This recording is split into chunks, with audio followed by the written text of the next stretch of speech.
Olá, aqui novamente para mais uma live, o canal Márcia Heloísa em Conte Sua História.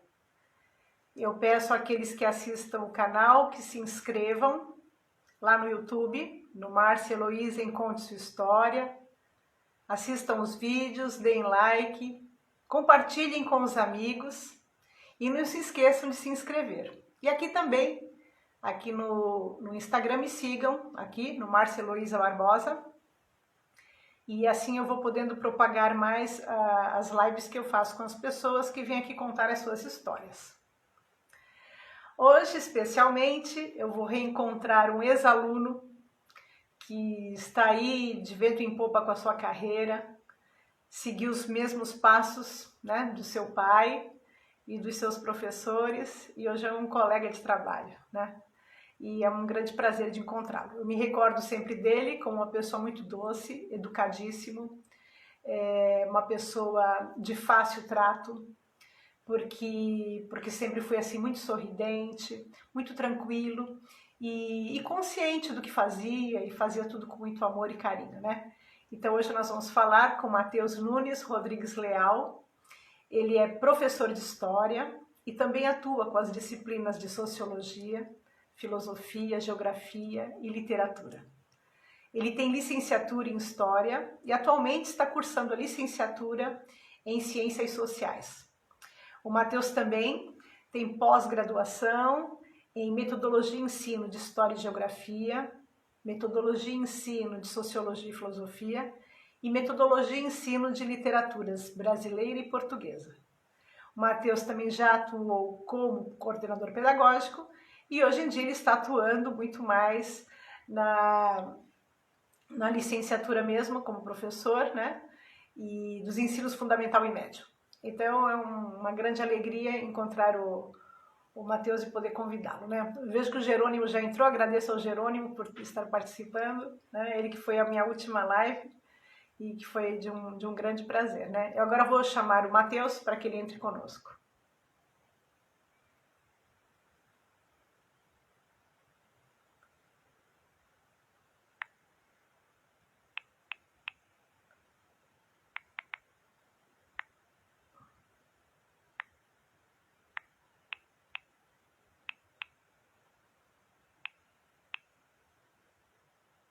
Agora vamos esperar que ele entre ao vivo.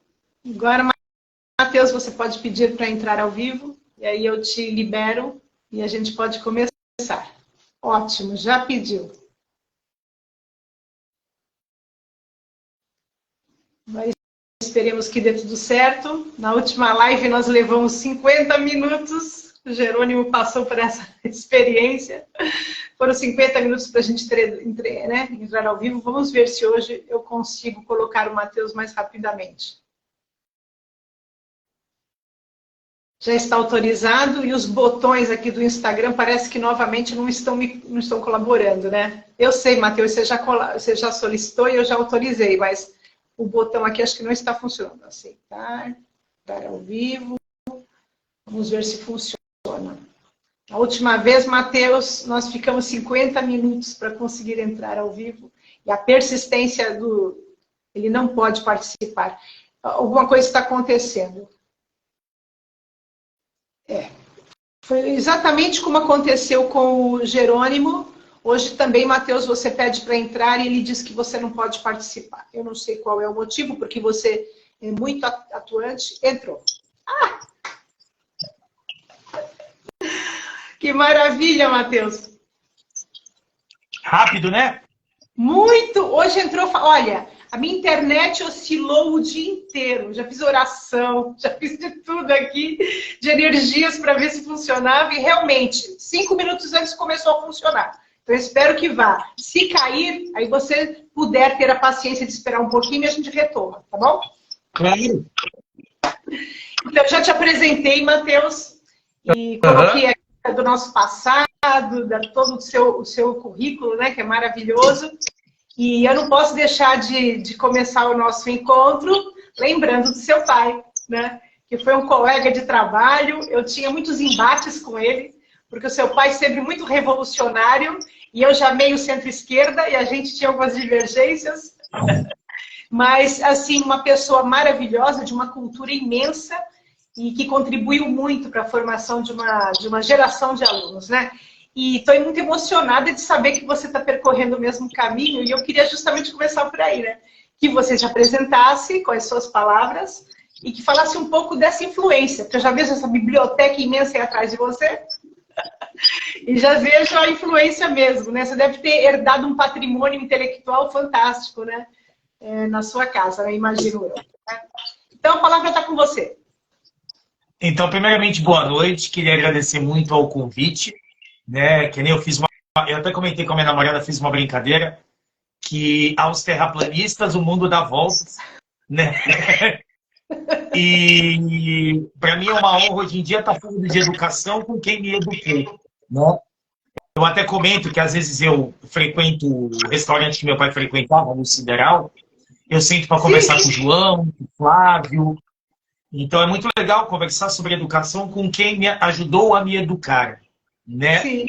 E quando eu recebi o convite, eu até comentei com a minha mãe, eu fiquei nervoso, assim, falei, meu Deus do céu. Mas eu falei, eu não sei se eu tenho roupa para aparecer. Mas eu agradeço muito o convite, né? Estou arrumando aqui só a minha luz. Eu agradeço muito o convite de coração. Vou falar rapidamente, a questão do acervo, né? Vamos dizer assim, que meu pai me deixou. Sim. Lamentavelmente, eu não valorizei na época. Por quê? O que aconteceu? Antes do meu pai falecer, meu pai não queria que eu fosse professor. Né? Mas não por questão de demérito da profissão. Ele dizia muito pelo que ele sofreu, a desvalorização da desvalorização dos professores, da questão salarial também, que, querendo ou não, a gente não faz fotossíntese, a gente vive de luz, né? Então, assim, ele sempre falou, vai procurar uma outra área, porque é muito complicado. Aí, quando ele veio a falecer, eu falei, quer saber? Eu vou fazer o que eu quero. Eu já era professor de dança, né? Já dava aula de dança de salão, dou aula de salão há 10 anos, né? Não deixa de ser uma sala de aula, você tem um público mais variado, você dá aula numa coisa que é mais de lazer, mas não deixa de ser uma troca, não deixa de ser um ensinamento. E me ajudou muito na questão das primeiras experiências com a sala de aula. Aí comecei a fazer faculdade, falei, vou fazer história, sempre gostei, né? Fiz faculdade, só que eu peguei logo no começo da pandemia, né? Eu entrei na faculdade, eu comecei a faculdade, aí fiz 1 ano e pouco, aí quando eu fui buscar o estágio, na semana que eu ia entrar em estágio no Liceu Santista, entrou a pandemia. Aí foi cancelado, né? Aí eu falei, meu Deus, eu acho que é coisa do meu pai para eu não fazer. Aí eu falei, vou continuar, porque eu era educação à distância, né? Eu falei, vou continuar mantendo, tá tranquilo. Aí, uma vez eu estava passeando aqui pela rua, aqui perto de casa, passei em frente ao antigo Colégio Ramos Lopes. Sim. Colégio antigo, né? Que até fechou agora, eu trabalho lá ainda. Aí tinha uma moça varrendo a calçada e eu olhei a placa assim, falei, vou pegar o telefone, vou buscar na internet para eu mandar o currículo, de repente pega estágio e tal. Aí a moça estava varrendo e falou, você precisa de ajuda? Eu falei, eu estou desesperado, estou procurando estágio. Ela falou, faz o seguinte, me dá seu currículo que você já vai começar com a gente, eu sou a dona da escola. Aí eu falei, meu Deus, e aí surgiu a primeira oportunidade de substituir, né? A avó de um professor, que até é colega meu hoje em dia, havia falecido, ela falou, você quer vir substituir? Aí eu aceitei, pensei, que desculpa que eu vou dar para não ir. Sim. Aí fui com a cara e com a coragem, deu certo, aí substituí mais uma vez foi indo. No ano seguinte, ela fechou o Ramos Lopes e abriu o Gratitude, que é o colégio dela agora, da neta do dono. Que, aliás, né? Gratitude é um nome italiano, é uma palavra italiana, gratitude. E ela falou, agora você vai vir trabalhar comigo. Porque quando eu precisei, você aceitou, não me pediu R$1, não pediu nada. Só veio. Então agora você vai trabalhar comigo. Foi quando eu comecei a dar aula realmente. Eu comecei dando educação financeira, empreendedorismo, aula de projetos. Que Aí começou legal. aquela primeira bagagem, né? Aqueles erros básicos de todo professor iniciante, Sim. aquela amizade excessiva com os alunos, né? Aqueles erros normais. Aí um ex-aluno do liceu, o Felipe Gutal, não sei se você vai se recordar de nome, Não. ele trabalhava comigo no Gratitude e me levou para o Jean Piaget de São Vicente, Ah, porque que ele ia bacana. sair e ele falou, vem para o meu lugar. Foi Sim. quando eu comecei a dar aula de geografia. Ah, Aí comecei a dar geografia e história lá. sim. Aí as coisas foram se desenrolando, fiquei até o final do ano. Aí me apareceu o Novos Caminhos, que é um outro colégio que eu trabalho, que é aqui no Canal 1, e o St. Excelente. Mary's. É. E o St. Mary's ali na Pompeia, onde era a antiga casa do reitor da Unisantos. Sim. É uma escola bilíngue, eu dou aula lá também. Ah, que bacana. Nossa, como Aí você hoje trabalha. eu estou em 3 escolas. Aí hoje eu estou ministrando História, Geografia, Sociologia, Filosofia e Literatura. Nossa, mas que. Você tem uma coisa parecida comigo, porque eu dava aula. Teve um ano que eu tinha 16 disciplinas diferentes. E até hoje eu não sei, não, era uma loucura. E eu não tinha PIN das 16. Algumas eu tinha mais competência, mas olha, eu me virava nos 30. O que a gente não faz para sobreviver, né? Agora, eu É, acho que no seu caso, você está bem na área de ciências humanas, né? Tudo que você está totalmente. falando é muito do humano, né? Então, e o que que acontece? Eu, assim como meu pai, eu sou um apaixonado por política, né? Sim, Por eu política, por também. sociedade. Eu gosto de ler, eu gosto de saber, eu gosto de sentar no bar para discutir, né? Sou um pouco mais centro-esquerda, não sou muito esquerda demais, Você então né? é como eu Eu sou tenho centro. algumas ressalvas com, eu tenho algumas ressalvas com a esquerda excessiva, né? Eu também. Eu brinco muito que eu tenho algumas ressalvas com a elite da esquerda. A elite, um tanto quanto arrogante da Então, esquerda, que sabe a tudo, esquerda caviar né? também. A esquerda É, caviar. exato. Que se você é muito jovem, você não pode falar nada porque você não viveu. Mas assim, É, a gente pode entrar nessa discussão mais por fim. é. Mas, então, assim, eu sou muito apaixonado por política, por sociologia. Eu amo. Comecei agora a faculdade de Ciências Sociais, Ah, né, que era um eu achei. sonho que eu tinha. Tanto que, por eu ter história de formação, eu elimino matéria, eu faço em um ano. Ah, entendi. Em um ano eu concluo Ciências Sociais. Então, assim, eu me apaixonei por estudar, né? Na época de escola, nunca fui um bom aluno, eu não sou hipócrita, nunca, sempre fui muito preguiçoso, muito desatento, mas a vida deu algumas voltas, né? A morte do A meu idade, pai me fez amadurecer. a idade, né? Isso é normal. É uma idade que os nossos focos estão em outras áreas. E, assim, a morte do meu pai me fez amadurecer muito, né? Certo. Porque eu sou filho único, sou eu e minha mãe, então, assim, Você ficou eu o homem tive da. que pegar, sim, e assim, me fez amadurecer, me fez perceber que eu estava muito estagnado, né? Eu conheci a minha atual namorada, né, futura esposa, que também é uma pessoa que, assim, eu tenho alguém, não por trás, mas do lado, que é alguém também que é muito importante para mim, que me ajuda muito, me apoia. Então, assim, eu estou bem estabilizado emocionalmente, profissionalmente, e assim, são voltas que a vida dá, né? É verdade, né? Você passou por uma dura prova e eu acho assim que com o suporte da sua mãe também, que é uma pessoa maravilhosa, né? Uma das pessoas mais doces que eu já conheci na vida, assim, de uma sinceridade, uma clareza, uma bondade. Sua mãe é demais. E você tem Sim, muito dela nesse aspecto, né? Eu acho que você tem. Eu sempre vi você assim muito, muito próximo a ela, né? E acredito, daquilo que você colocava da juventude, eu sempre comento isso, né? Que o meu dentista hoje foi um aluno que eu aconselhei a mãe dele a tirá-lo da escola. Porque eu falei para a mãe dele, ou ele estuda ou ele sai, porque a gente não vai perdoar. E ela tirou ele da escola. E ele hoje é meu dentista. E ele é fantástico. Ele é de uma competência, dá aula na pós-graduação, dá aula na graduação. Então, aquela fase que a gente passa no ensino médio, ela não é nada. Você sabe que eu no ensino médio ficava em recuperação todos os anos. Eu fugia para a biblioteca. Eu era uma aluna assim dispersa, sabe? E por isso que eu fui estudar educação. Porque eu achei que tinha algum problema E eu acho que a gente, como professor, pelo menos eu, na minha época, a gente não sabia cativar os alunos. A gente tinha o domínio do conteúdo, mas não tinha aquela competência afetiva. Que, por exemplo, eu via o Cláudio Patrício Atanes, tinha muito essa competência afetiva com os alunos. Né? Então, um professor que fazia os alunos ali curtirem a aula, né? Eu acho que tem muito a ver com isso, né? Mas eu acho que os adolescentes são, assim, maravilhosos. Eles estão vivendo a época deles.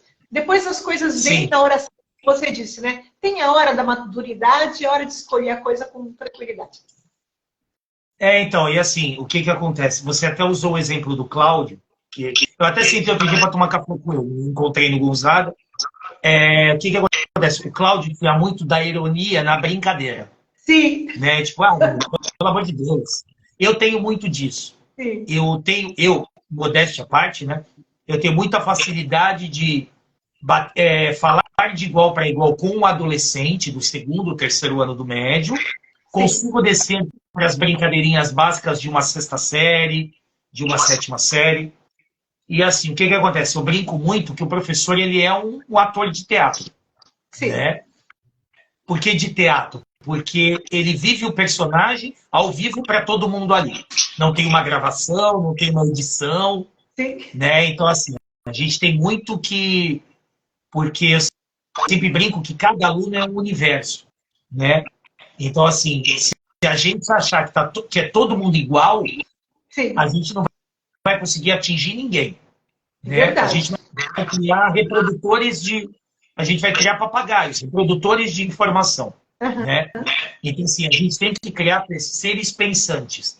E é uma coisa que eu vejo muita dificuldade nos alunos.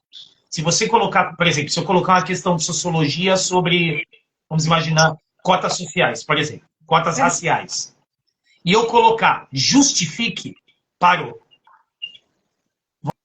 Você é a favor das cotas raciais? Justifique. Se ele tiver que justificar, ferrou.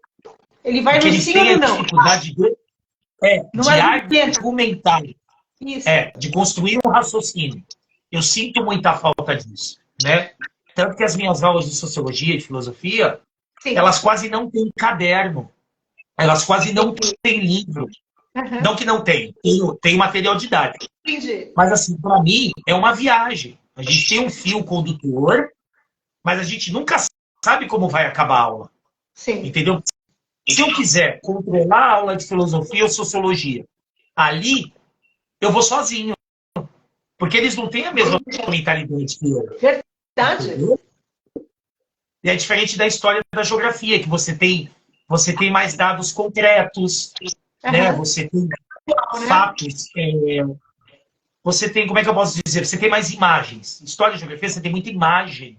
Né? Você tem muitos dados, muitas pesquisas. Sociologia e filosofia, você vai mais no campo da reflexão, a pesquisa, da desabafo. Muito aluno meu desabafa. Tem aula minha que o aluno sai chorando. Eu falo, meu Deus, será que eu estou fazendo certo? Claro que está. Está tocando, né? Chora, sim, não tem problema. E tem pesquisas que indicam isso, né? Quer dizer, você vai aprender melhor quando você se liga afetivamente, quando as suas emoções estão em jogo, né? Sim. É uma forma de seduzir o aluno. Eu não gosto muito dessa palavra, mas é uma forma de seduzir, de conquistar o aluno. Porque se você não conquistar, ele não vai estar do teu lado nunca. O Rubem Alves usava esse termo sedução. Eu acho que o Rubem Alves, se eu não me engano, usava esse termo. Porque de uma maneira você tem que atrair, né? E você só atrai quando você está verdadeiramente inteiro ali, né? Você não está... Você falou, é um ator, mas o ator reconstrói a emoção, né? De uma certa maneira, quando você é apaixonado, o aluno percebe. O professor que dá aula no coração e aquele que só está, como você falou antes, né? Só transmitindo conhecimento, né? Não, e também tem a questão, às vezes você não tem o pleno domínio daquela matéria. Acontece. Só que você consegue, até pelo teu feeling, pelo teu instinto, você consegue ir levando. Sim, sim. Você consegue construir um raciocínio até junto com o aluno. Tem um livro do Jacques Rancière, que é um filósofo francês. O Jacques Rancière, o Jean Carlos entrou, ele também é professor de filosofia. Só que lá para cima, lá no Nordeste. O Jacques Rancière, ele escreve um livro que conta a história de um professor, né, que ele traduz um livro de uma língua para outra, então ele tinha que ensinar crianças que não sabiam a língua dele. Então ele tinha que ensinar e os alunos eram de outra língua. E aí ele vai conseguir ensinar esses alunos mesmo sem saber a língua. E aí ele faz uma análise, né, das mães, as mães analfabetas que conseguem fazer com que os seus filhos estudem. Quer dizer, na verdade, não é tanto o conteúdo que eu estou ensinando, mas é a forma como eu faço o outro estudar. Então, a mãe analfabeta é capaz de fazer um filho estudar. O professor que não sabia a língua conseguiu ensinar os alunos, os dois falando línguas diferentes, né? E se a gente pensar, tem uma série de atividades que a gente faz na vida cotidiana que eu posso não ser mestre naquilo que eu faço, não dominar o conteúdo profundamente, sim, mas eu conheço o contexto, eu tenho essa comunicação afetiva que você colocou, eu tenho uma forma de fazer links com a realidade. Isso vale muito mais do que eu ter uma quantidade de conceitos que o aluno não alcança, porque ele não tem ainda formado a conceituação mental. Não tem imagem, não tem nenhuma referência, ele não entende nada de uma aula teórica, né? E às vezes o professor que tem muito conteúdo não é capaz de ensinar tão bem, sim, quanto o professor que tem domínio mais, como é que eu vou dizer, mais abrangente, né? Então, eu brinco muito, até mesmo nas aulas de dança, eu falo para os alunos, a dança, ela não é algo comum ao dia a dia. Os movimentos da dança, você não faz passeando no Gonzaga. Sim. Quer dizer, a maioria não faz. Hoje em dia até tem gente que, com essa onda de TikTok, tem uma galera na rua que faz. Pode ser. Mas eu falo assim, o que eu tenho que fazer? Eu tenho que tentar secar esse movimento para você, para que você perceba que ele, particionado, ele é a construção dos seus movimentos diários. Certo. Então, por exemplo, eu falo para eles, quando você vai com o teu corpo em movimento à frente, você vai com o teu corpo todo. É como você anda na rua. Entendeu? Então, a comparação é mais ou menos essa. Se eu não trouxer esse conteúdo minimamente para a realidade, talvez nem para mim seja fácil passar, porque eu não vivenciei. Certo. Porque dependendo do conteúdo que eu falar, nem eu, nem o aluno vivenciamos. Sim. Somos dois apaixonados dividindo a mesma dor. Assim, a gente tem ele, mas a gente não tem a vivência, nem eu, nem ele. Sim. Então vamos fazer o seguinte, vamos trazer para a realidade uma forma que nós dois enxerguemos. Sim. Ah, mas não é a concepção de Aristóteles. Tudo bem, não é. Mas eu não preciso que ele saia daqui sabendo tudo sobre Aristóteles.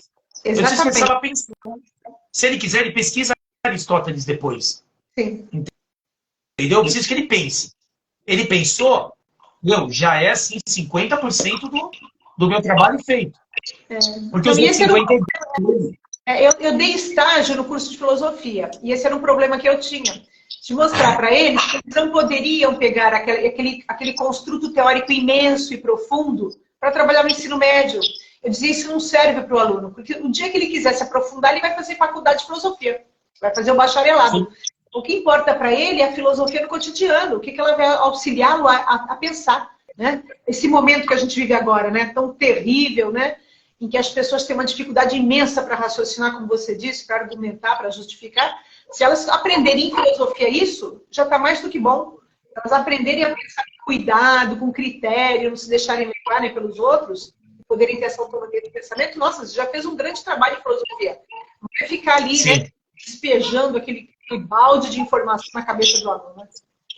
Não, e outra coisa, é uma coisa que é uma discussão muito, muito complicada, que é o seguinte, a minha geração, a escola já era algo não atrativo. Né? Porque você passar 4, 5 horas do seu dia sentado numa mesa, ouvindo o professor falar, copiando, já não era atrativo. Já não era convidativo. Verdade. Nos dias de hoje, que você tem a internet, você tem a gente vem de uma pandemia em que ficaram muito reclusos, estão com energia a mais, estão com necessidade de contato a mais do que nós tínhamos. Então, se a gente não transformar a escola, a sala de aula, em algo interativo, sem ser dependente, porque o que acontece? O grande problema é, a gente acha que tornar uma aula interativa é simplesmente colocar vídeo, colocar filme. Verdade. Você pode usar um conteúdo digital, ele é legal. Sim. Mas para mim é um interativo é o aluno tirar o livro da frente e falar, eu vou dar a minha opinião. Sim. Ou eu vou escutar a opinião do outro, eu vou conversar. Quer conversar? Vamos conversar. Mas vamos conversar com todo mundo. Vamos debater. Ah, mas a minha opinião não é. Aqui é o lugar para você errar. Pode falar besteira, a gente vai dar risada e vai corrigir. Que nem meu amigo Antônio falou. São muitos estímulos em volta, muitas cores, muitas coisas. Né? Então, o que acontece? O aluno, ele não quer ficar parado olhando. Esse cara mais velho que eu tá falando. Entendeu? Então, assim, a gente tem que buscar formas, até eu gosto muito das aulas fora da sala, eu tento buscar de alguma forma, né? Para que o aluno, ele não mexa só o corpo. Porque hoje em dia tem o TikTok, você mexe o corpo, tá para ficar para lá, mas a cabeça não vai. Entendeu? A gente vai acabar virando, a gente vai voltar aos tempos modernos. Função única. Parafusa, parafusa, parafusa, e não sabe fazer mais nada. Entendeu? Lógico que é um filme muito antigo, mas você enxerga, a gente só consegue fazer isso. O Chaplin é atualíssimo, né? O Chaplin tá tudo... Eu falo, Chaplin e Raul Seixas são mais atuais do que a gente imagina. Sim, exatamente. Não, toca Raul é toda hora, porque o cara não sai de moda. Não, e o que ele fala acontece até hoje. É verdade. E a gente trabalha muito com músicas também, né? Com essas referências, né, para os alunos, que eles não têm ainda, né? Não. Nossa, porque quando eu parei de dar aula há 11 anos. E 11 anos atrás eu já estava com dificuldade de comunicação com os alunos. Se eu citava alguma coisa, eles não conheciam, algum cantor, algum ator, eu comecei a perder as referências. Quando a gente perde a referência... Quando eu era jovem, eu tinha uma referência total. Eu falava, o aluno entendia. Conforme os anos foram passando, eu percebi isso. Os meus exemplos já não estavam adequados. E na pandemia, eu observei isso, que eu comecei meu canal na pandemia. Então, justamente as primeiras lives que eu fiz, as pessoas falavam muito dessa experiência da sala de aula, né? Da dificuldade de poder trabalhar com essa tecnologia, que para o aluno é normal. Agora, a tua geração se adaptou muito bem com a tecnologia, vocês professores, né? Eu não saberia dar aula hoje. Hoje eu tenho uma dificuldade grande, não na parte humana da pedagogia ou da filosofia, mas nas outras disciplinas como ensino médio, eu não teria nem ideia de como entrar numa sala de aula hoje, né? Até porque os alunos estão com atitudes muito diferentes, né? Hoje eu escutava o Maurício Meirelles, ele faz um programa Achismos no YouTube. Sim, eu assisto. Eu acompanho muito o Achismos, eu adoro. E ele falava justamente de um menino, né, que participou do programa dele e que deu um bafafá aí na internet, que o menino foi um pouco arrogante com ele. Ele também é um menino que faz batalha de rima. Sim, exatamente. E eu achei muito interessante ele colocar isso, né? Que professores escreveram para ele. Agora você sabe o que eu passo na sala de aula todo dia. Quer dizer, a gente também tem esse novo perfil dessa nova geração, né? Que a gente tem que saber como lidar com eles, né? Porque eles têm muito conteúdo, né? Mas, como você disse, o seu amigo colocou, Antônio, do excesso de estímulos, para eles têm acesso a tanta coisa que eles se sentem empoderados e muitas vezes não tem conteúdo, não tem um traquejo de relacionamento humano, que falta um pouco isso, né? Fica muito independente, né? Então, dois pontos que eu sempre debato muito com amigos, com colegas de profissão. Primeiro é o seguinte, eu até escrevi um texto sobre isso, depois eu te mando para você dar uma olhada. Eu escrevi um texto assim, o grande problema foi o botão de compartilhar. Por quê? O botão de compartilhar te deu a oportunidade de ter opinião sem precisar saber o que você está falando. Sim. Porque a partir do momento que você pega uma notícia, né, um clickbait, aquele famoso clickbait, e você vai lá, compartilha aquela opinião, você não lê onde você está compartilhando. A maioria, né? Não todos, lógico. Verdade. Não posso generalizar. Lê a chamada, as primeiras linhas. Aí você compartilha. Só que assim, isso não é uma opinião. Isso. E outra coisa, ainda nesse assunto, a venda de virtudes é muito grande hoje em dia. Para todo mundo. É muito legal ter opinião, é muito legal ser do contra. Sim. Virou uma moda você ser do contra. O governo é de esquerda, eu vou ser de direita. O governo é de direita, eu sou esquerda. Você não sabe o que é esquerda, você não sabe o que é direita, você não sabe o que é conservadorismo, você não sabe o que é comunismo, você não sabe nada. Você só quer ser do contra para fingir que pensa. Para dialogar, para trocar ideias. Para eu entender o que você pensa, o que eu entendo, né? E outra coisa que me incomoda muito é o seguinte, vamos lá, só para não ser mal interpretado pelas pessoas. Muita gente tem orgulho de dizer que é burro. Sim. Não ignorante. Sim, sim. Né? No Brasil, existem milhões de pessoas que não têm acesso à informação. Sim. Essas pessoas, nós respeitamos porque elas não têm como. Só que tem muitas pessoas que têm N acessos à informação e ela não vai. Ela fala, eu sou burro, eu não sei. Cara, na minha época, eu imagino na minha época, era uma vergonha falar, eu sou burro. Sim. Você se ofendia quando alguém me chamava de burro. Sim. Hoje em dia você é burro. Eu sou mesmo, eu não sei. Então, assim, é uma coisa assustadora, porque você tem na mão a internet, que muitos falam, a internet estragou a sociedade. Não. Quem estragou a sociedade foi o ser humano. O problema não é a internet, é quem usa. Porque a internet é uma ferramenta extremamente vasta. Só que, assim, uma coisa, que nem eu tenho as minhas religiosidades literárias de ler todo dia antes de dormir. Eu sou humano. Às vezes eu me pego olhando o celular e eu esqueço de ler. No meu caso, eu lia enlouquecidamente. Eu leio pouquíssimo hoje. Em virtude, eu até vendo você postar os livros sempre, né, lá no seu perfil, eu fico assim, meu Deus, que vergonha. Eu já não leio quase nada por causa do celular. O celular, para mim, se tornou uma TV portátil. Eu ando o dia inteiro com ele. Eu vou ao banheiro com ele, mas o dia inteiro. E com todo lugar que eu vou, ele está ligado e eu escutando o dia inteiro o programa sem parar. Então, eu tenho muito esse costume. Eu, graças a Deus, o que eu assisto, eu gosto de assistir muitas questões. Eu gosto muito de assistir o Reinaldo Azevedo, né? Eu gosto muito de assistir o Marco Antônio Villa.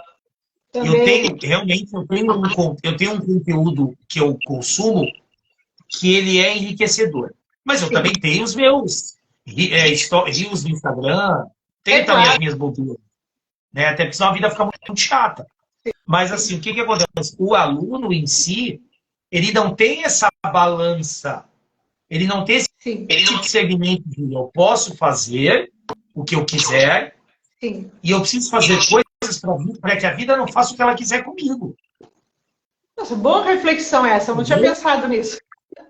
É o fazer o que você quer ou deixar quieto e deixar a vida fazer o que ela quer com você. Porque se você não fizer uma formação protetora, né, que eu falo, você vai sair na rua, o primeiro extremista, seja de direita, seja de esquerda, vai te engolir. E a pessoa está colocando aqui, né, da pessoa que fica só na própria bolha, ainda tem essa, né? Tem o grupo da informação e o daquele que só busca, não é verdade? Que é a questão dos fatos. É o algoritmo, né? É o algoritmo que te entrega o que você quer, né? A gente tem aí agora essa discussão que eu acho extremamente válida das questões das fake news, né? Que eu, por ter uma tendência um pouco bem mais à esquerda, na verdade, do que à direita, né? Que eu vejo muita discussão sobre fake news, eu acho que você tem que ser penalizado pelo que você fala. Sim, também acho. A palavra, ela não pode ser jogada ao vento e você falar, não, eu só falei. Pô, nós tivemos questões de vacina, questões de boicote à saúde, coisas que você tem que ser resolvido. Mas eu vou ser cerceado de falar. Não, você não vai. Você vai poder continuar falando o que você quer. Sim. Só que vai ter uma consequência. Não, porque errar, a gente erra mesmo, né? Por vícios de personalidade, de hábitos. E a gente se assume, né? Pede desculpa sinceramente, mas agora não. O cara faz tudo que não deve, expõe publicamente, depois vem. Se alguém se ofendeu, eu peço desculpas. Como assim se alguém se ofendeu? Não é questão... Matar não é um erro, matar é um crime. A racionalidade humana, né? Não é uma ofensa a uma pessoa. É o próprio pensamento humano, né? Então, assim, você tem que criar no aluno também uma responsabilidade afetiva. Porque a gente entra... eu gosto muito do Zygmunt Bauman, eu gosto de ler algumas coisas sobre ele, né? Modernidade líquida, amor líquido. Você também tem uma juventude que não tem essa relação, ela tem medo da relação. humana. Não, eu não estou aqui falando do homem e mulher, mulher com mulher, homem com homem, não estou falando nada disso. Eu estou falando de ser humano com ser humano. Ela prefere se proteger para não se machucar, ela repele para se defender, ela não cria esse laço. Então, assim, se você não cria laço com um amiguinho do lado, como é que você vai criar laço numa sociedade para enfrentar uma pandemia? Sim. Tanto que a pandemia começou, todo mundo foi estocar papel higiênico no mercado, nem dava diarreia a doença. Atitude aqui também. E aquilo que você colocou, né, da pessoa, ela se fecha tanto, né, que tudo que você falou do papel higiênico, mas em tudo. Por exemplo, a pessoa dizer, eu tenho o direito de não usar máscara. Eu tenho que pensar no outro, né? Porque sempre que eu ia para o aeroporto, eu pensava assim, por que os orientais estão sempre com máscara? Eu pensava, vocês estão todos doentes? Eu imaginava, né? Quer dizer, já era uma sabedoria, porque eles já têm esse cuidado. Se eu estou gripado hoje, eu ponho a máscara, né? E agora que passou a pandemia, eu notei que teve uma vez que eu estava um pouco gripada, eu fui ao supermercado com máscara, as pessoas ficam olhando, né? E meu marido ainda falou assim, tira essa máscara, porque as pessoas começam a olhar como se você estivesse doente, alguma coisa. Quer dizer, não mudou nada. Eu imaginei que depois da pandemia nós teríamos mudado nossa atitude. E de jeito nenhum. E mesmo na família, eu vi gente com dificuldade de pôr a máscara. Sabe? Assim, dificuldade de você argumentar. Eu dizia, mas não se preocupe com você, mas com o outro. Porque se você, para defender a sua liberdade de não usar, você está prejudicando alguém, né? Não custa nada você ter uma atitude dessa de respeito ao outro. Então, eu acho assim, eu concordo 120% com o que você falou, porque a questão é assim, eu até falo isso para os meus... Eu evito tocar muito nesses temas, porque hoje em dia tudo se politiza muito fácil. Sim. Seja para um lado ou para o outro, eu não quero ser interpretado politicamente falando. Porém, eu sempre falo, não deveria ter existido uma medida provisória para se usar máscara. Sim. Não precisaria, por exemplo, eu tenho todas as ressalvas possíveis com o João Dória. Tenho todas as ressalvas possíveis com ele. Só que eu não posso deixar de olhar para o que ele fez, mesmo que por interesses eleitoreiros, ou do elítico com o presidente, eu não posso deixar de olhar para esse cara e falar, se não fosse ele, nós estaríamos muito pior. Não teria vacina. Se não fosse a atitude dele, nunca teria vacina no Brasil. Então, assim, o que eu tenho que pensar? Precisa vir um cara lá de cima para conscientizar uma parcela da população, porque a outra não se importou. Sim. Eu vi pessoas que não queriam usar, que perderam parentes e continuaram não usando. O meu sogro mesmo, infelizmente, faleceu de Covid, né, em 2020. Eu não o conhecia, eu não estava com a minha namorada ainda. Então, assim, só que eu vejo que as pessoas... A gente, quando começou a pandemia, a gente ouvia muito aquele papo de o ser humano vai melhorar. Não, o homem é o lobo do homem. É o que aquela célebre frase fala. Sim. Nós nos importamos com o nosso cercadinho, o cercadinho do outro. Lógico, nós temos brilhantes exceções, nós temos movimentos que ajudaram muito, né? Não só na pandemia. Nós tivemos agora a enchente no Rio Grande do Sul. Sim. E nós tivemos o tão criticado MST levando comida para quem estava na rua. E você pode ter as ressalvas que você quiser contra o MST, contra pessoas do MST, não o movimento. Sim. Porque nós temos que ter o discernimento de separar o movimento e as pessoas.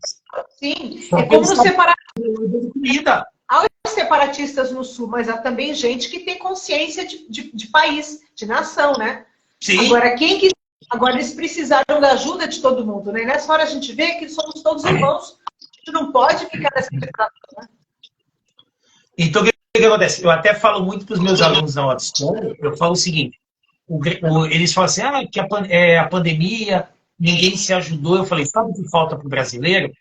Senso de coletividade. Porque nós nunca passamos por uma guerra. Na Europa, a Europa pode ter todos os defeitos do mundo.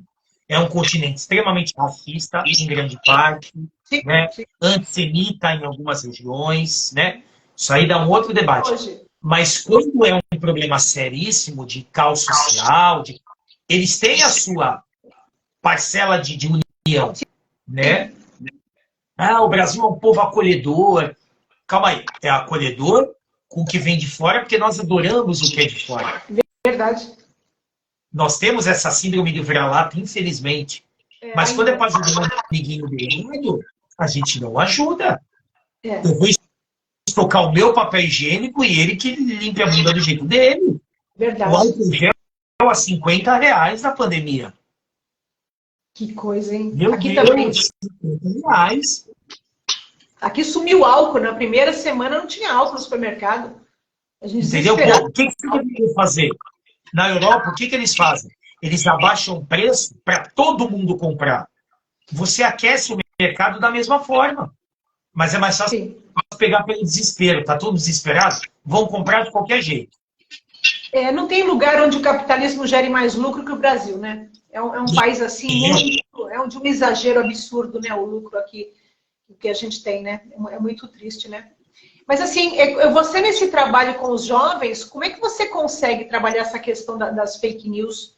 Qual é a estratégia que você faz? Por quê? Ao mesmo tempo que a gente não pode politicamente influenciar os alunos, né? Porque a gente tem a nossa posição. Mas ao mesmo tempo também tem coisas que são óbvias, né? Uma fake news, né? Um exemplo que eu te dou é que eu tive parente, né? Porque eu tô morando na Itália agora. Então eu tive parente que me mandava uns textos dizendo assim: porque me disseram que aí teve um asilo, uma casa de repouso de idosos em que eles tomaram a vacina e morreram todos. Aí eu escrevi para a pessoa: isso não é verdade. O que aconteceu foi um funcionário que não quis usar máscara e realmente ele passou e morreram todos os velhinhos. Todos morreram, logo no início da pandemia. Por causa de um funcionário que se negou a usar máscara. Porque ainda não era lei, ainda não estava obrigatório. Então, por ali, isso foi uma fake news, hein? Eu recebo fake news todo dia. Todo dia. O dia que aconteceu o problema lá com o ministro, aqui em Roma, no aeroporto, esta pessoa me mandou uma mensagem. Sim. Agora essa pessoa está proibida de entrar na Itália. Eu falei: não, gente. Pelo contrário, ele foi convidado a vir dar uma palestra numa universidade. A gente tem que tomar cuidado de onde vem. Então, como é que você consegue trabalhar com os jovens? A fake news, essas coisas, alertar e ao mesmo tempo não ficar, não doutrinar o aluno para o seu lado. Como é que é isso? Então, eu vou te dar um exemplo prático. Uma vez, ano passado, eu estava dando aula, eu abri para perguntas, um menino e uma menina levantaram a mão para responder. O menino levantou antes, eu falei: primeiro você. Aí a aluna virou para mim e falou assim: nossa, que machista. Aí eu falei: calma aí. Aí eu falei para ele, pro menino: só um minutinho. Falei: você tá me imputando um crime? Aí ela fez assim. Falei: você sabe que eu posso te processar, né? Que você tá me imputando um crime. Aí não, professor, eu tô brincando. Falei: você tá brincando. Só que imagina o seguinte: uma pessoa passa no corredor e só escuta esse trecho que você falou. E ela passa e vai embora. Só com esse corte. São os famosos cortes do YouTube. Só aquele trechinho. Ela leva para fora da escola só o trecho que você falou. E aí? Quantas pessoas ali fora que vão passar vão entrar e falar: nossa, o que está acontecendo? Nossa, excelente exemplo. A maioria vai embora. Sim. Eu falei: quem é o errado? Ele que não vem saber o que está acontecendo. E você que está falando uma coisa que você não sabe. E você está me imputando um crime. Isso é uma fake news. Aí ela ficou em choque. Eu falei: eu tenho testemunha aqui que você me chamou. Quer que eu te processe? Ai, não. Eu falei: lógico que eu não te processaria. Mas você viu o exemplo? Aí ela ficou assim: não, desculpa, professor. Então, assim, qual é a melhor forma de você trabalhar? Dando o exemplo. Né? O fato de eu ter um Instagram literário, ele endossa muita coisa do que eu falo. Porque eu falo e eu reproduzo nas redes sociais o que eu falo, o que eu passo para eles. Né? Ele me endossa também na questão dos pais dos mais novos, né? Dos pequenos, sexta, sétima série. Mas assim, o que eu tenho que trabalhar com eles é o exemplo, as notícias, né? Não a notícia. Eu dou muito aquele exemplo daquela moça aqui no Guarujá, há uns anos atrás, que foi acusada de bruxaria. Foi espancada, morta, e descobriu que não era ela. Aquilo ali foi um dos primeiros casos, né, de fake news assim, que geraram uma consequência tão grave, né? E que eu me lembro, sempre foi o primeiro impactante. Não sei se teve outro antes. Verdade, eu também acho que foi o primeiro. Uma outra discussão que eu tive em relação a isso foi a questão das operações policiais. Né? Isso é agora? Isso, agora. O que eu vejo, o que eu vejo de disparo de informações? Policial é tudo criminoso. Policial é tudo assassino. A generalização. Eu falo, gente, vamos lá. Erros que não são simplesmente erros, assassinatos nunca são só erros, né? Uma vida não é um erro. Mas assim, se você chegar, eu falei, vamos imaginar, aí eu pego o aluno e falo assim, você acorda 6 horas da manhã, toma seu banho, toma seu café, aí eu ainda brinco e falo, espero que você tome banho, fica na escola com 12h20, vai para sua casa, almoça, faz seu soninho, vai para academia, volta, toma um lanche, faz a lição de casa e vai dormir. Tudo tranquilo, uma vida legal. O policial acorda 5 da manhã, né? Estou dando um exemplo.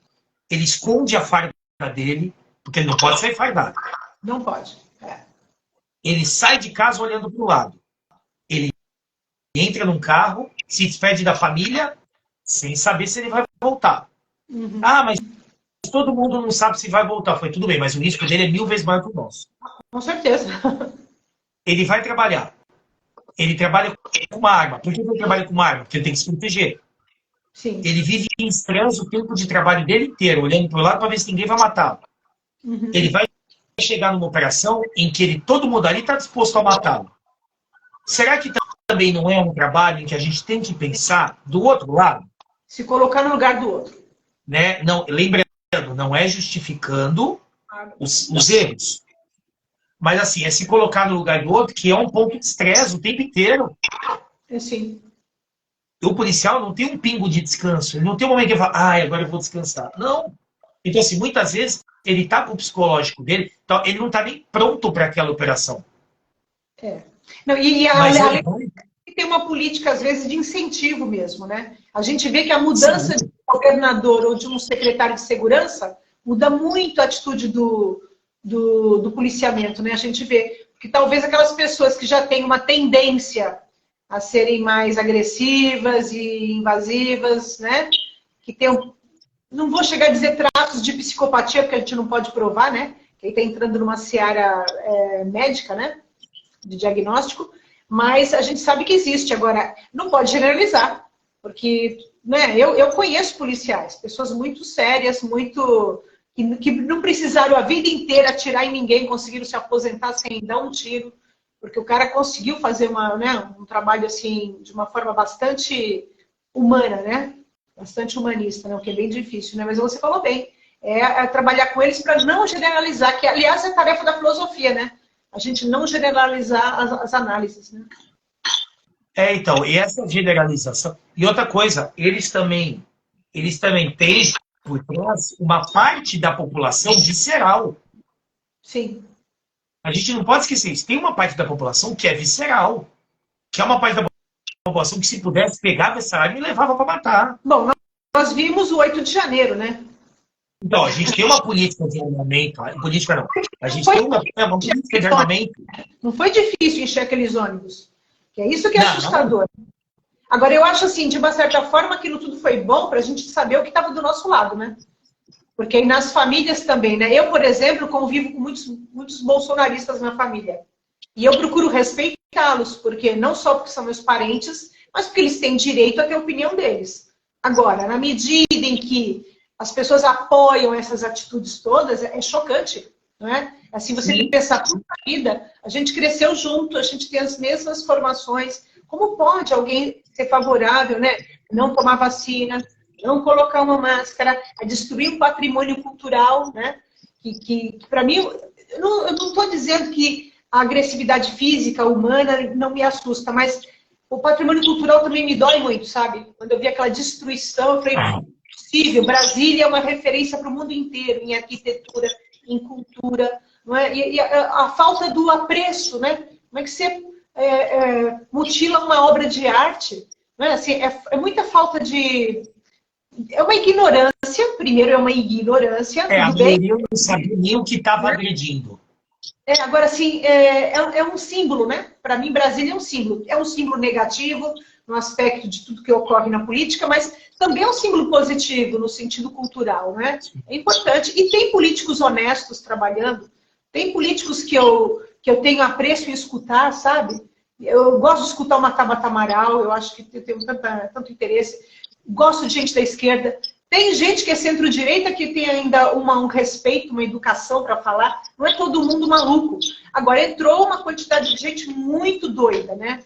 E isso assusta, porque revelou isso que você falou, uma parcela visceral da população, e a gente tem visto isso nas CPIs, que as pessoas só gritam, berram, destroem para poder fazer lives, para poderem fazer os reels. É assustador isso, né? Esse povo chegou no parlamento. Então, isso é muito. Ó, professora, minha namorada falou que vai dar uma hora de live. É melhor fechar e abrir uma outra. Não, a gente continua e se cair, eu abro a segunda, tá bom? Tá bom. Vamos fazer assim? A gente vai. Na hora que, eu gostei da ideia dela. Na hora que tiver para cair, eu paro. Perdão. Se não cair, a gente vai. Se cair, eu paro e te chamo de novo, tá bom? Então, o que acontece? Isso também chamou muita atenção, que, por exemplo, ontem foi votado pelo Senado a favor do marco temporal. Assustador, né? E esse TF votou contra. Sim. E o Senado votou a favor. Ou sim, seja, o presidente disse que veta. Então, a gente tem que pensar que não é só para presidente que a gente tem que saber votar. Sim. Pô, a gente colocou no Senado o Ricardo Salles. Nossa. A gente colocou e o Marco Antônio Villa não entrou. É isso que assusta, né? Como deputado federal, o Marco Antônio Villa não entra. Né? E entra esse senhor, né? A gente colocou Damares Alves, a gente colocou um ministro que era astronauta, Marcos Pontes. Ele é senador por São Paulo. Entendeu? E que ele não tinha proposta, né? Nas falas dele não tinha proposta. Ele só falava, eu sou um bom pai. Ótimo que ele é um bom pai. Eu bem que se espera. O não pode ser bom político. Então, assim, o que acontece? As pessoas, a politização foi tão grande na esfera nacional e estadual que o resto ficou esquecido. Entendeu? Aí você vai lá, o ministro Silvio Almeida, que é um cara fenomenal. Sim. O Silvio Almeida, na minha visão, ele é uma das mentes pensantes nos dias de hoje que eu mais gosto. Né? Ele vai debater com o Nicolas Ferreira. Eu acompanhei. Uma coisa assim. Eu vou falar. Esse menino, ele tem inteligência. Esse menino vai tentar presidência no futuro, quando ele tiver idade. Então, só que me assusta, por quê? Eu tenho ansiedade, crises de ansiedade, né? Então, na minha cabeça daqui a pouco, a eleição para presidente de novo. Sim. Peraí, será que a gente vai conseguir? Não precisa ser um Lula, porque eu acho que ele nem vai ter idade para chegar lá, mas assim, a gente vai cair para a extrema-direita de novo, que vai vir tão forte. Sim, porque você pode ter uma direita consciente, equilibrada, ela tem as propostas políticas e econômicas. Pode ter que ele é um centro-direita. Nem extremismo de esquerda nem de direita. A gente não quer extremismo. A gente quer gente que dialogue. Então, assim, a gente pode ter um Eduardo Leite, que, para minha visão, é um centro-direita, né? Você pode ter um Ciro Gomes, que é um centro-esquerda. É que o Ciro Gomes também é uma bomba relógio. Ele é muito emocional. Eu tenho que esperar dele, mas se ele é uma mente brilhante, ele é. Sim. Então, assim, me preocupa o que a gente vai ver daqui a 4 anos, porque os votos da extrema-direita não vão diminuir. Uhum. Os votos da extrema-direita são cativos. Sim. Quem é fanático será fanático sempre. Sim. Os da esquerda a gente tem que convencer o pessoal da esquerda com um bom governo para que eles não pulem para o outro lado. Ou seja, ou se anda muito na linha durante 4 anos, o que é muito difícil. Sim, porque já aconteceu problemas, né? Como esse aí do avião, da FAB, quer dizer, né, a ministra vai e pega... Então, já acontece isso, né? Tem os deslizes que acabam dando problema, né? Então, assim, e me preocupa muito, porque nem para prefeito de São Paulo, para prefeito de Santos, aqui tudo, Sim. a gente começa... Quando você estuda, eu falo isso para os meus alunos, a ótica que eu tenho, e não é me achando, nada disso, a ótica que eu tenho como professor, como estudioso, é uma ótica que vocês não têm, e é normal que não tenham, vocês são estudantes, mas que vocês poderiam ter pelo menos um pouquinho. Certo. Se vocês fossem estudar só um pouquinho, vocês já iam ver um pouco diferente. Vocês não iam pender nem para o lado nem para o outro. Vocês iam ficar no meio e falar, eu sou assim, eu paro no meio e eu olho. Deixa eu olhar o que está rolando. Eu, no final, eu acabo dependendo para as questões sociais, tudo mais. Mas eu consigo ter uma visão distante. Né? E essa visão distante me preocupa, porque o discurso da extrema-direita ele é muito atrativo para as injustiças. Né?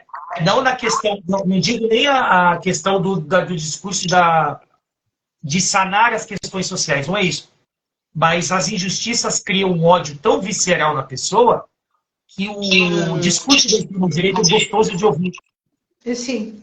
É o discurso vingativo. Isso te dá um conforto de eu vou conseguir. Não, você não vai conseguir. Você não vai conseguir fazer componente aí também de instituições sociais, né?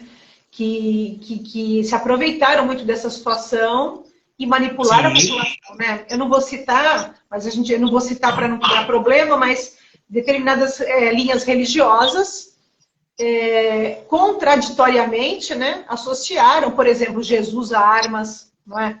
Associaram vinganças, né? Orações para mortes de políticos, quer dizer, são contradições básicas para quem tem uma fé, não é? Se as fés, em geral, promovem o amor, a solidariedade, a compaixão, e contraditoriamente algumas linhas religiosas estimularam essas violências, né? Então, além da cooptação pelos políticos, cooptação pela parte religiosa, que é onde as pessoas mais humildes encontram seu apoio para a sobrevivência, né? Ali elas encontravam discursos violentos. Mas então, se você... Quando a gente vai para a filosofia medieval, a gente encontra muito dessas religiões como controladoras de mente. Totalmente. Né? A gente vê, na verdade, quem está assistindo e não conhece de filosofia, tudo era culpa de Deus, tudo era no medo, aí Deus vai te punir. Né? Assim, e a Igreja Católica também fez isso, e outras religiões, não é essa questão. Isso, historicamente falando, a religião sempre foi usada para controlar. Não é de agora, não é exclusividade de 2020 para cá. A religião vem sendo usada como arma. Né? O que era para propagar o bem, propaga seus interesses. Entendeu? Então, assim, é uma coisa que está... Tudo bem, é uma versão 4.0, o que for. Sim. Mas é uma coisa que já era o normal. Então, assim, e o que acontece? Pega-se uma camada da população muito carente. Carente de palavra, carente de aprender.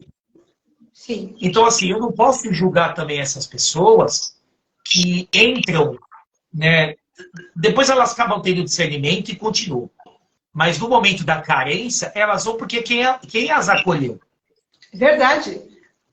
Eu sempre digo, mãe, você passa, por exemplo, em frente uma igreja católica, por exemplo, ou eu sempre fui kardecista. Agora eu tenho uma visão...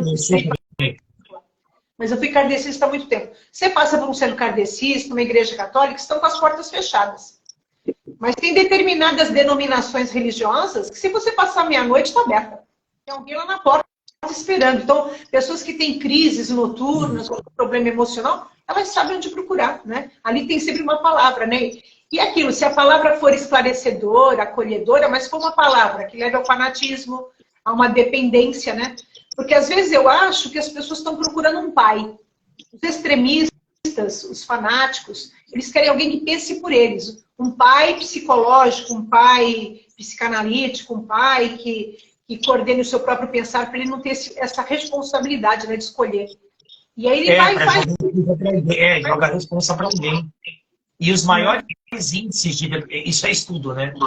Os maiores índices de depressão são à noite. Os piores horários. Não sabia. E à noite, o que você tem?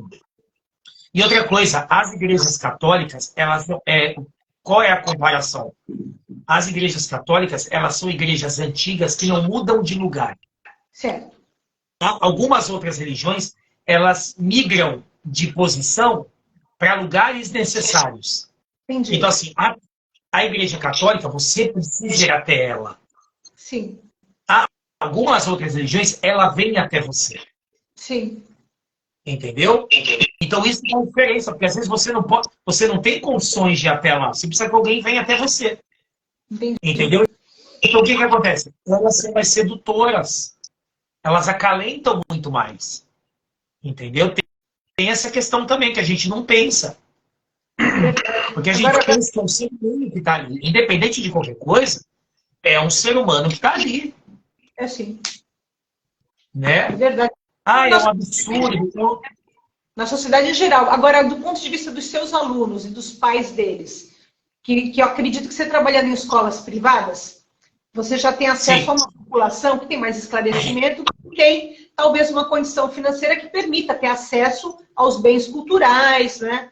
E acredito que seja um pouco diferente. Eu lembro que quando eu dava aula na escola pública e na privada, eu fazia essa comparação, né?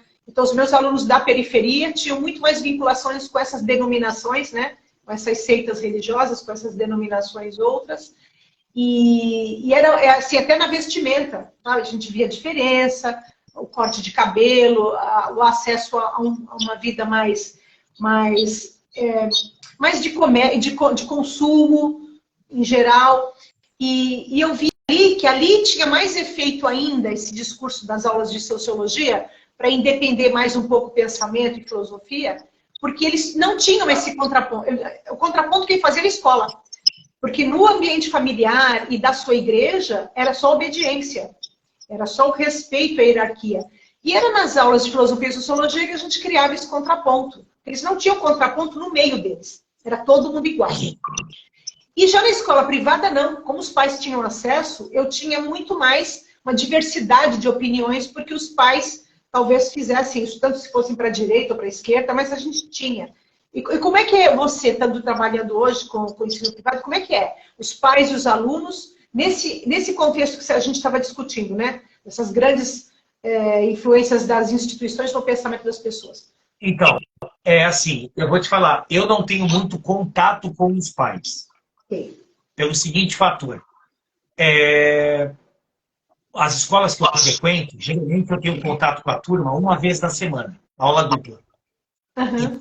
Então, assim, quando eu tenho contato com um pai e uma mãe, ou é na saída, tudo bem, vai ficar, sou professor, ou encontra na rua, a gente conversa e tal.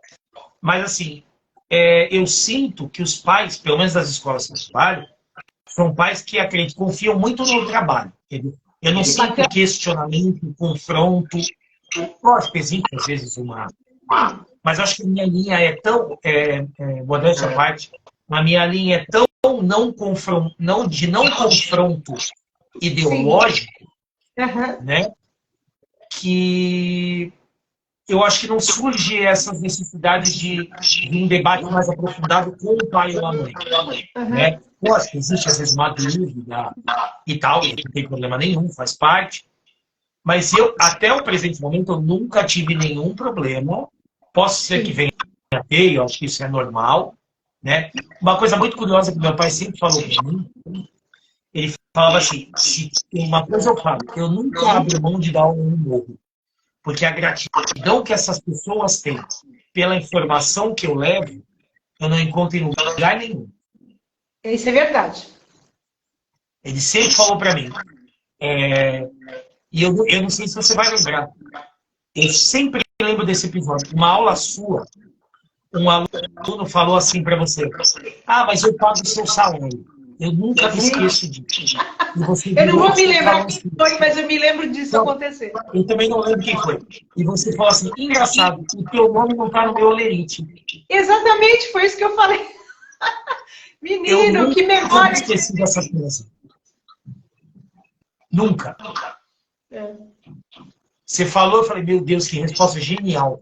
Não, isso foi uma coisa assim que eu tenho poucas coisas a me orgulhar, porque hoje, mais velha, a gente começa a fazer o meia-culpa. A gente começa a lembrar do passado e fala, eu errei nisso, eu errei naquilo, sabe?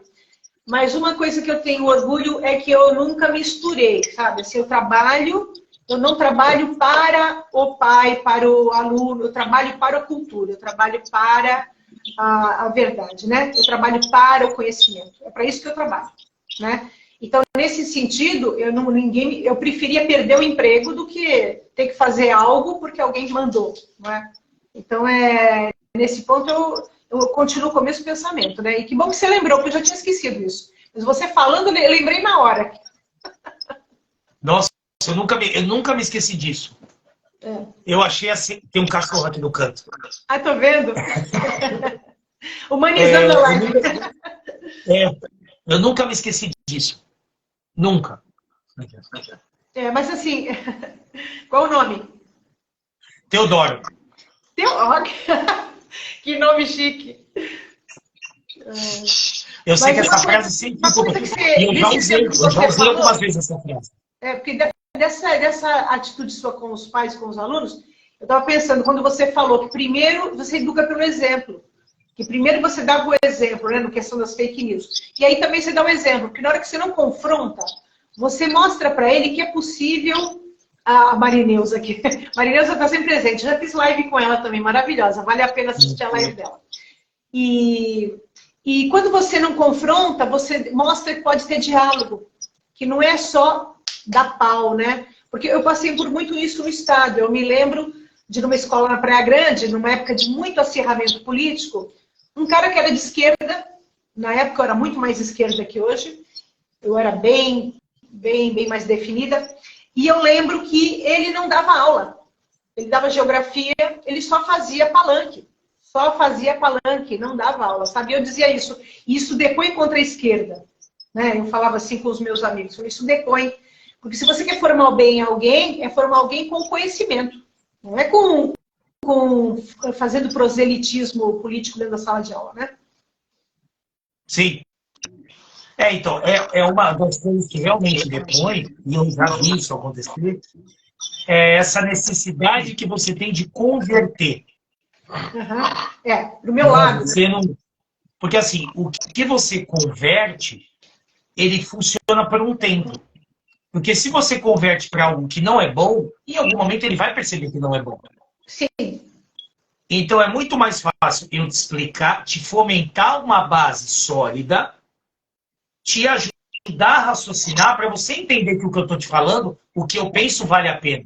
Mas não eu te falando o que eu penso. Eu te dou uma base para você ter uma crítica para isso. Uhum. Entendeu? Guardado as devidas proporções, é aquele negócio de é melhor ser respeitado do que ter medo de mim. Porque o medo uma hora passa. O respeito ele continua. Ou é melhor eu fomentar uma base para que você escute o que eu tenho para te falar. Centro, no meio. E depois você vai perceber o que é bom e o que não é. Porque se eu tenho certeza que o que eu penso é bom, eu não preciso fazer força para ele acontecer. Uhum. Ele vai ser bom naturalmente. Sim. Quando você tem a necessidade de forçar uma ideia, nem você tem certeza que aquilo é bom. E aí, na medida que a gente quer converter também, parece que a gente está simplesmente esquecendo que a verdade está sendo construída. Aí parece que você tem uma verdade revelada nas mãos. E aí você fica no mesmo nível que o outro cara, que também tem um fanatismo. Na medida em que a gente acha que descobriu a verdade, né? A verdade do outro não tem valor, então a minha verdade é que vale, né? Acaba sendo uma contradição a própria atitude, né? Mas, Matheus, a gente falava das fake news e desse... Fala. Você quer falar alguma coisa? Então, para terminar sobre as fake news. Outra coisa que eu sempre converso muito com eles, aí a questão do bate-papo mesmo, é eu falar, eu falo assim, é muito feio falar de alguma coisa e não saber o que fala. Sim. Então, por exemplo, já teve casos de eu escutar aluno falar assim, ah, é comunista. Eu falo, tá bom, vamos lá. O que é comunismo? Venezuela, Cuba.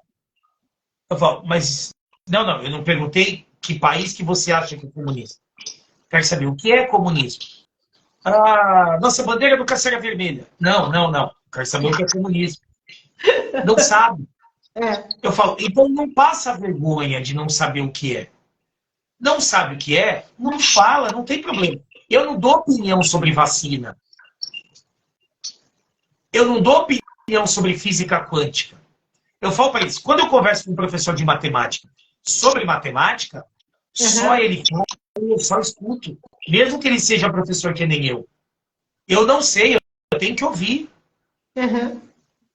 Então, por exemplo, se vem um pai de aluno que é advogado para mim, se for para falar de educação, ele vai me ouvir. Sim. Se for para falar de direito, eu vou ouvi-lo, mesmo sendo professor. Então, assim, é aquele negócio. Deus deu 2 ouvidos e uma boca. Ouçamos mais, observemos mais, respiremos fundo, porque eu também tenho 2 narinas. Ele tem um nariz, mas tem 2 narinas. E fala menos. Entendeu? Fala bem. Vocês não sabem como é bom saber o que a gente está falando. Não, e você está entrando no âmbito que é justamente onde eu queria chegar, né? Que é a questão dos fatos incontestáveis. Porque a gente sabe que o fato, pensando na sociologia, né? Que o fato pode ser interpretado de várias linhas teóricas. Pode ser de percepção, qual é a percepção do fato, ou no positivismo, que é o fato ali que está dado para todo mundo ver, ou na fenomenologia, cada um vê um fato, então as definições vão ser diferentes, mas tem coisas que não dá para discutir. Eu vou dar um exemplo, 2 exemplos eu vou dar, né? Uma questão, o 8 de janeiro, porque hoje em dia tem celular, foi filmado, todo mundo tem as câmeras, a gente sabe o que aconteceu. Não tem como dizer que não é aquilo que nós estamos vendo. Segundo, o Holocausto. Como é que eu vou discutir o Holocausto? Com as provas imensas que existem, não é? Enfim, tem uma série de exemplos na história que eu acho assim, independente da interpretação que eu vou fazer, é um fato incontestável. E você está justamente dando exemplo das pessoas falando coisas sem conhecimento, sem ter um arcabouço teórico, sem ter uma informação correta, né? Então, como é que é trabalhar hoje com o aluno, com todas essas... Vamos pegar, terraplanismo, essa discussão do Holocausto que está novamente tendo como se não tivesse existido. Esse 8 de janeiro que foi só uma manifestaçãozinha pacífica de pais de família. Coisas incontestáveis e que são contestadas. Como é que é trabalhar com isso em história hoje? Porque a história trabalha com fatos, né? Com documentos. Como é que é isso hoje? Então, eu acho que, se você me permitir, eu vou pegar um outro exemplo. Eu acho que o maior exemplo que a gente tem hoje que gera uma discussão é a ditadura militar. Sim. Perfeito. Porque nós temos golpe contra golpe. Se você fala o que é golpe, você é esquerdista. Se você fala que é contra golpe, você é direitista conservador. Ou milico. Então, assim, a ditadura militar, esse ano eu não trabalhei isso ainda com ninguém. Ele é um tema sensível. E ele qual é o problema assim, o problema da ditadura militar, ele se assemelha muito à pandemia da Covid pelo seguinte. Quando você pergunta para pessoas vamos imaginar a ditadura começou em 64, pessoas que em 64 tinham mais ou menos 15 a 20 anos, aí, no mundo. Para essas pessoas, o que acontece? Existem as pessoas que sofreram e as que não sofreram nada. Se você perguntar para quem sofreu, ela vai te falar uma coisa. Se você perguntar, aí tem 3 correntes. Você pode perguntar para quem não sofreu, mas viu. E você vai perguntar para quem não sofreu e vai falar, para mim, nada aconteceu. Na Covid, você vai ouvir pessoas falarem que, nossa, foi uma pandemia horrorosa. Você vai ouvir pessoas falarem, foi uma pandemia complicada, viu? Teve uma hipervalorização política, mas morreu muita gente. E vai ter gente que vai falar, comigo não aconteceu nada. Para mim foi só uma gripe. Você tem 3 eventos que, na minha visão, não são teóricas, porque não envolvem raciocínios, pensamentos, construções.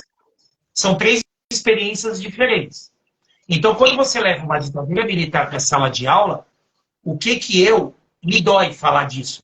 Falar dessa forma. Eu prefiro falar o que está na apostila. Entendi. Por quê? É ruim? Fala isso, é ruim. Mas eu preciso me defender de alguma forma. Porque enquanto eu tenho uma apostila, eu tenho um embasamento teórico que me defende. Entendi. Uma referência. Não gostou? Eu tenho uma referência. Não gostou? Está aqui. Quando viram e falam, Matheus, monta a sua aula sobre ditadura. Eu tenho plena consciência de que eu vou falar que existiam grupos armados financiados pela China, mas que houve um governo militar que teve um excesso absoluto de força desmedida, em que pessoas foram mortas, pessoas foram violentadas, pessoas sumiram, e até hoje não se sabe onde estão, e que foi um regime extremamente atroz. Mas, não, e você vê os dois lados, né? Você mostra o mas que dependendo para quem eu falar, mas o problema é, quem me julga não sabe. Sim. Eu não estou sendo avaliado por uma banca técnica em que está sentado Leandro Carnal, Boris Fausto, José Murilo de Carvalho e Mário Sérgio Portela. Sim.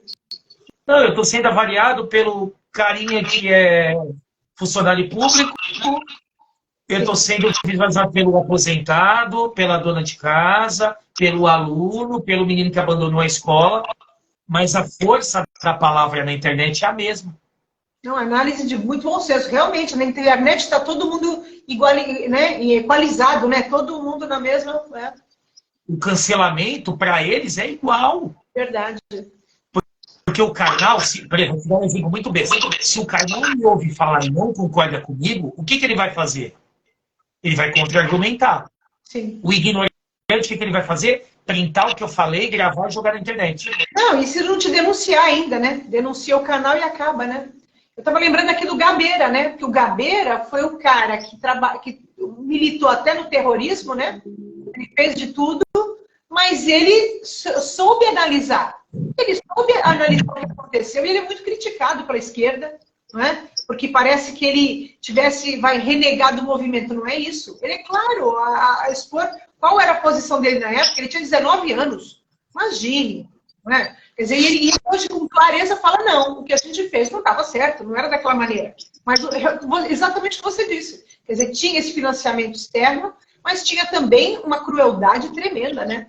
Então, a gente tem que ter esse uma crueldade que existe até hoje. Pensado nisso que você falou. Quer dizer, se eu estou numa banca de gente esclarecida, fundamentada, e eu tenho um povo que não tem nenhum critério, não tem preocupação nenhuma, que vai pela experiência pessoal, né? Que não tem teoria. E assim, essa polarização, né, que no caso, se eu te dei 3 ideias, não é necessariamente uma polarização. Mas assim, quando você tem uma horda de pessoas que têm opinião sem saber, escutam você falar e não concordam, elas se sentem no direito de falar, discordo, vou te cancelar, você não pode falar mais. Uhum. Oh, meu Deus, por que você vai me cancelar? Por que você não concorda? Me fala que você não concorda. Só que aí voltamos também na discussão da elite esquerdista arrogante. Uhum. Que quando existe um contraponto, tudo depende de quem vem no contraponto. Quando eu sento com colegas, não cabe aqui citar nem lugar nem pessoas. Quando eu sento em determinado lugar para conversar e chega um professor de 35 anos para falar com pessoas de 60, 70, eu sou escanteado. É claro, eu sei, eu passei por isso quando era jovem. Entendeu? Exatamente. Eu não me sinto mal por ser escanteado, porque eu sei que o erro não é meu. Porque eu sento para ouvir. Claro. Como que eu não vou sentar para ouvir pessoas que passaram por aquilo? Sim, sim. Mas, pô, será que aquele menino mais novo, menino não, né? Homem mais novo, ele não tem uma visão diferente? É. Entendeu? Tem que parar de dar carteirada e falar, deixa eu ouvir o que ele tem para falar. Entendeu? E a elite esquerdista, não como um todo, mas aquela coisa meio pondé do Sei. whisky, charuto e Eu sei. um mise-en-scène, uma coisa muito francesa, uma elite francesa, né? Exatamente. Ela não aceita o contraponto também. Ela é um extremo. Sim. Ela não é um extremo violento, graças a Deus. Ela é um extremo que te destrói psicológico. Entendeu? E ela é tão nociva quanto, porque um psicológico destruído é um corpo inútil. É verdade. Entendeu? Quando o psicológico está destruído, está acabado, você não tem forças para fazer nada. Entendeu? Então não deixa de ser tão nocivo quanto. É. Quer dizer, assim, me parece, assim, por toda a tua fala, quer dizer, é uma atitude de ponderação, né? Que eu acho que é o que a gente mais luta. Assim, eu trabalhei com filosofia com crianças e o grande foco do meu trabalho, que a filosofia para crianças tem 2 pontos de trabalho. Um, que é habilidades cognitivas, que é ensinar a criança a trabalhar com todas as categorias de conceituação, né? E, por outro lado, é a comunidade de investigação, que é esse diálogo, é esse conversa, esse contraponto que é o que você está colocando, que era o foco maior das minhas aulas com crianças, né? Eu trabalhava no Liceu Santista com crianças de 6, 7 anos. E era o foco da minha aula era esse, é fazer o círculo e a gente poder conversar. E nessa conversa tem esse critério que você falou, né? Quer dizer, a fazer a criança começar a fundamentar, começar a ter essa preocupação com o que ela está falando, não é? Construir esse pensamento, essa argumentação, que é bem difícil, né? Ter esse cuidado com o pensar, né? É alguma coisa que se aprende, você não nasce pensando bem. Você nasce pensando, você desenvolve o pensamento. Agora, pensar bem é uma tarefa, né? Um trabalho. Não, e outro grande problema que a gente enfrenta hoje, e assim, a gente bota muita culpa nos pais também, mas os pais são reféns disso. Nós temos uma sociedade em que os pais também não conseguem fazer o seu trabalho corretamente com os filhos. Porque ele tem também uma dependência do próprio capitalismo do trabalho. Sim. Tudo mais caro, ele precisa aprender mais. Antigamente só o pai trabalhava, hoje o pai e a mãe trabalham. Aí você coloca uma empregada. A empregada ela tem a capacidade, muitas vezes, de fazer esse trabalho argumentativo, ela tem a cultura para isso. Nem é tarefa dela. Exato. Então, assim, é o que eu sempre falo. O professor, ele está na escola do aluno, principalmente nós que damos aulas, que demos, ou você deu, ou eu dando pré-ensino fundamental 2 e médio, nós temos no máximo 50 minutos, 1h40 de aula. Né? 1h30, 1h40. Enquanto as outras 22 horas e tanto, e 20 minutos, não é com a gente. Quem tem mais impacto? Quem está mais perto todas essas horas? Ou a gente, que tem 1 hora e pouco? Entendi. Eu não posso ser cobrado de uma transformação que o tempo não me permite. Se você pensar que uma semana que o aluno falta é menos uma semana que eu tenho de contato com ele. Sim. E outra coisa, eu sempre brigo muito por isso. Professor é ser humano. A gente também não está bem. Sim, com certeza. As pessoas pensam que você... Lógico, nós somos profissionais, nós temos que entrar em sala e fazer o nosso melhor. Uhum. Mas em diversos momentos, o professor não está bem. E muita gente esquece disso. Entendeu? Então, assim, a gente também tem que pensar que o professor está nesse mesmo sistema capitalista, nesse mesma sociedade doente mentalmente falando, né? Uhum. E quando eu falo doente mentalmente, não são das pessoas neuroatípicas, não é isso. Eu falo dessas doenças, crises de ansiedade, estresse, tudo mais. São doenças mentais, que é ansiedade, depressão, né? Burnout.